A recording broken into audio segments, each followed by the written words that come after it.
ওই দলের নির্বাচনী ইস্তাহারে তিনি শ্রমজীবী মানুষের কল্যাণের জন্য অত্যন্ত গুরুত্বপূর্ণ কিছু বিষয় সংযুক্ত করেছেন। আমি আজকে শ্রমিকদের দাবি দেওয়ার কথা আলাদা করে বলতে চাই না।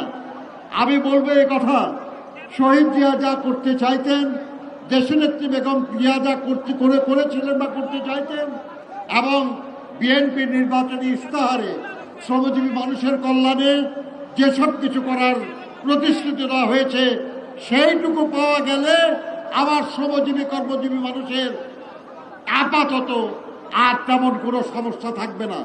কাজে আমরা আজকের এই মহান মে দিবসে আবেদন এইটুকুই করব যে এই সব প্রতিশ্রুতি পালনের জন্য যথাসময়ে যেন যথাযথ উদ্যোগ নেওয়া হয়। এই সরকার দায়িত্ব নিয়েছে মাত্র 2 মাস। এই 2 মাসের মধ্যে আমরা আশা করতে পারি না যে আমাদের সব সমস্যার সমাধান হয়ে যাবে, কিন্তু আমরা এটা নিশ্চয়ই আশা করব যে আগামী দিনগুলিতে, আগামী মাসগুলোতে, আগামী বছরগুলোতে শ্রমজীবী মানুষের জন্য যে প্রতিশ্রুতি সেগুলো পূরণ করা হবে। প্রিয় সাথী ও বন্ধুগণ, আমি ওই পথে না যাওয়ার একটা কথা আপনাদের বলতে চাই। আমরা কেউ জানি না আল্লাহ কাকে কতদিন রাখবেন এই দুনিয়ায়। আমি 1978 সাল থেকে বিএনপির সঙ্গে যুক্ত।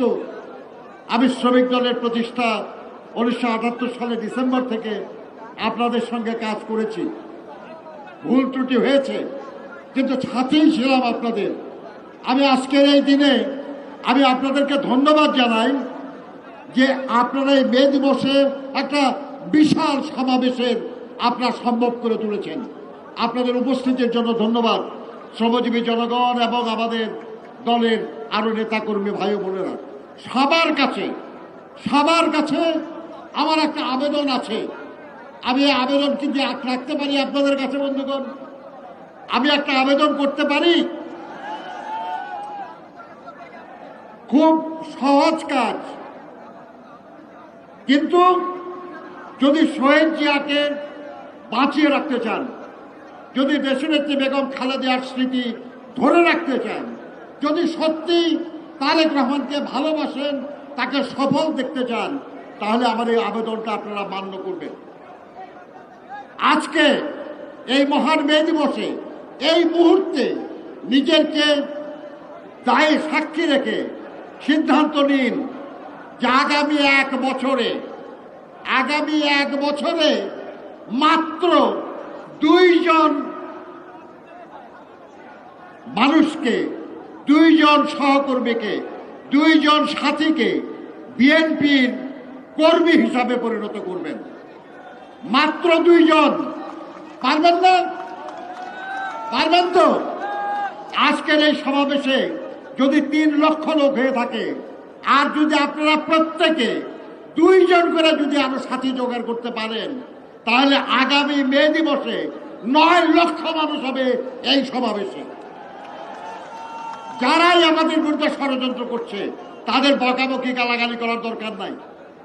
শুধু যদি আমরা নিজেদের শক্তি বৃদ্ধি করতে পারি, তাহলে যারা ষড়যন্ত্রকারী, যারা আমাদের বিরোধিতা করে, তারা আমাদের কাছে পরাজিত হবে, নিশ্চয়ই পরাজিত হবে।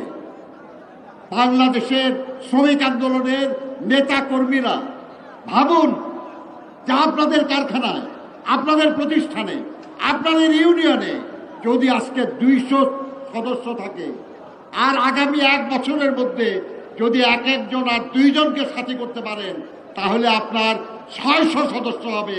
আপনাকে নির্বাচনে কেউ পরাজিত করতে পারবে না।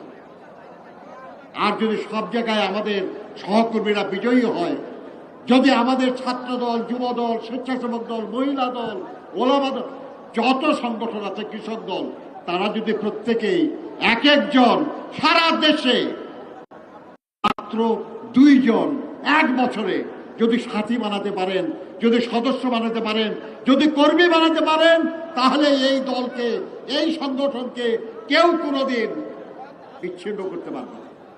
আমরা বিজয়ী হব ইনশাল্লাহ।